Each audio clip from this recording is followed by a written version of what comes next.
Sizinlə glazurun hazırlanmasını bölüşmüşəm, ancaq bu dəfə testamın üzərinə tökmək üçün, yəni hazırlamış olduğum ballı keksin üzərinə tökmək üçün başqadan fərqli üsulla şokolad hazırlayacağam.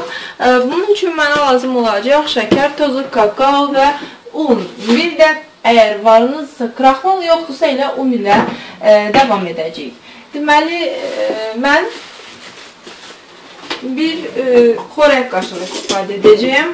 Hər dəfəm qaşıq fərqli olduğu üçün desert qaşığı və yaxud xörək qaşığı reseptlərdə mən bunu bildirməyi unuduram. Xörək qaşığı istifadə edirik.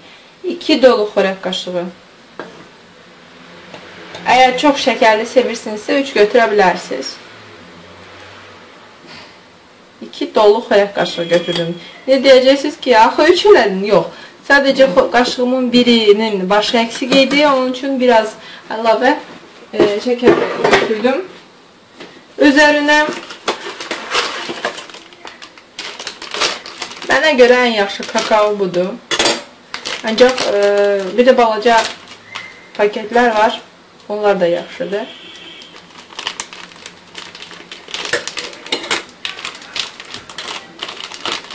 İyi baxımından. 2 dolu xörək qaşığı da kakao istifadə edəcəyim. 1. Paket elə yapışıb ki.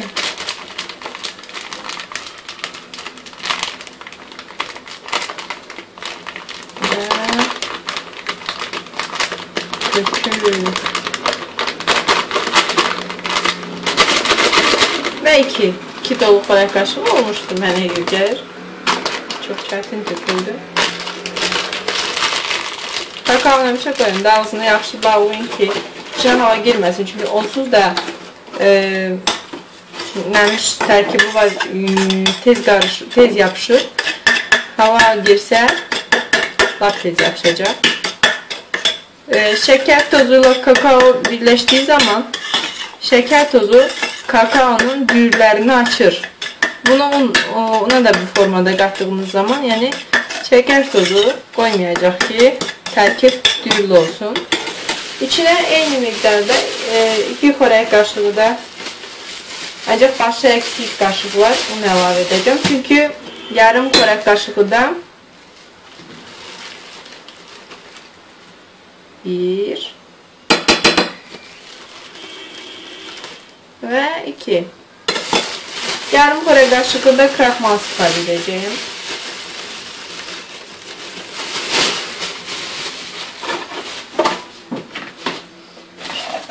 Mən kraxmalı da kakao kimi kenton firmasını istifadə edirəm. Bu da kraxmalıdır. Qarğıdalı kraxmalı istifadə edə bilərsiniz. Heç bir fərqi yoxdur. Türk baklavasının hazırlanması üçün çox gözəl kraxmalı həqiqətən. Gördüyünüz kimi yarım qaşıqdır. Çünki seyrək idi, dolu deyildi. Kraxmal. Əgər kraxmal yoxsa 2 dolu xörək qaşığı onu götürün, fərqi yoxdur. Ancaq kraxmalla şokolad daha, belə deyim, plitka şokolada daha yaxında olur. Yenidən qarışdırırıq.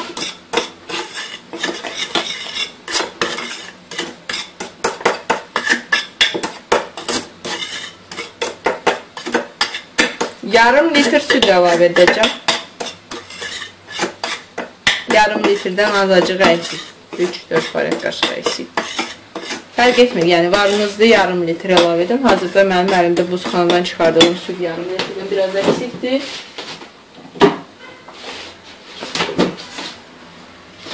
$450 millidir təxminən, belə deyim.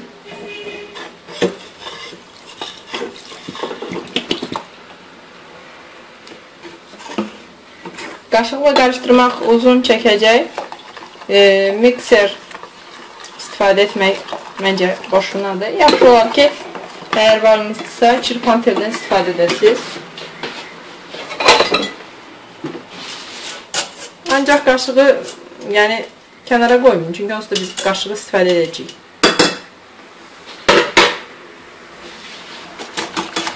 Yaxşıca çırpırıq.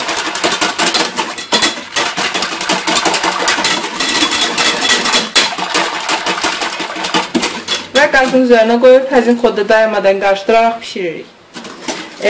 Tam artıq qatılaşmaq üzərə olduğu zaman çıxarıb içinə 50 qram, təxminən 1 dolu xörək qaşığı qədər sliviçin yağı əlavə edəcəyəm. İndi aparam qazın üzərinə qoymağa. Formada gördüyünüz kimi qatılaşdı. Mənim balacam pışqırır. Və onun içinə yağı əlavə edib qarışdırırıq. Qarışdıra təxminən 5 dəqiqə qarışdırın. Sonra soyuyacaq və soyuduqdan sonra çox da möhkəm olmayacaq. Yəni istədiyiniz kimi istifadə edə bilərsiniz. Tortlarınızın üzərinə, eklerin üzərinə. Əgər daha tünd qoxu istəyirsinizsə, o zaman içinə vanil ümumiyyətlə yaxşı olar ki qatasınız, amma əgər daha tünd qoxu istəyirsinizsə, o zaman mütləq içinə kofe qoyun. Ələnmiş kofe çox gözəl ətir verir şokolata, kofeli şokolad dadı verir. Yaxşı qarışdırırıq. Hörmətli izləyicilər, mən şokolad pastasını hazırladım. Bu şokoladın deməli hazırlanması üçün lazım olan ərzaqları artıq sizlərlə bölüşmüşəm. Şokoladın daha tünd qoxulu olmağını istəyirsinizsə, içinə ya bir ədəd plitka şokolad və yaxud damla şokolad və yaxud kakao iyini tutmaq istəyirsinizsə, yox, əgər kofe iyini tutmaq istəyirsinizsə, onda bir qaşıq kofe qata bilərsiniz. Nəticə etibarı ilə istədiyiniz qoxunu əldə edə bilərsiniz və yaxud da sadəcə vanil əlavə edib bu şəkildə istifadə edə bilərsiniz.